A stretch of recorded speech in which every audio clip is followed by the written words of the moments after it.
पाहता या संपूर्ण दौऱ्याकडे त्यामुळे काही फरक पडेल?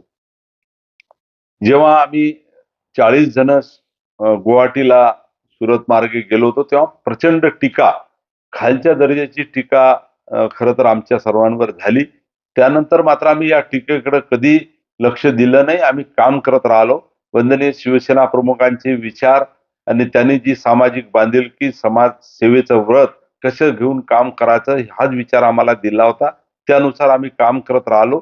40चे आम्ही 60 झालो.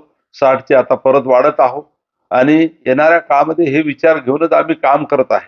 आणि म्हणून कोण काय बोलतो, कोण कशी टीका करतो याच्यापेक्षा कामाने उत्तर देणं हे आमच्या मुख्य नेत्यांचा स्वभाव आहे. आणि एकनाथ शिंदे साहेबांनी राज्याचे मुख्यमंत्री असताना सर्वसामान्य माणसाला केंद्रबिंदू मानून ज्या पद्धतीने निर्णय घेतले आणि आता सुद्धा ज्या पद्धतीने ते काम करत आहे, तर आपल्या सर्वांना हे नक्कीच कळलं असेल की त्यांच्या मागे शिवसैनिक आणि शिवसेनेला मानणारा वर्ग मोठ्या प्रमाणात येत आहे. उडवण्याची भाषा जी आहे बहुत मन आहे, जो गरजते है वो बरसते नहीं और जो बरसता है वो गरजता नहीं.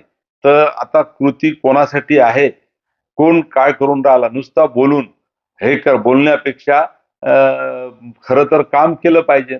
आणि आज आम्ही ज्या पद्धतीनं काम करतोय, बोलण्यापेक्षा काम करणं याला आम्ही महत्व देतो आहे. आणि म्हणून बोलायला तर आता बऱ्याच गोष्टी स्टेटमेंट झाले, बोलल्या गेलं, परंतु काय झालं हे सर्वांनाच माहित आहे.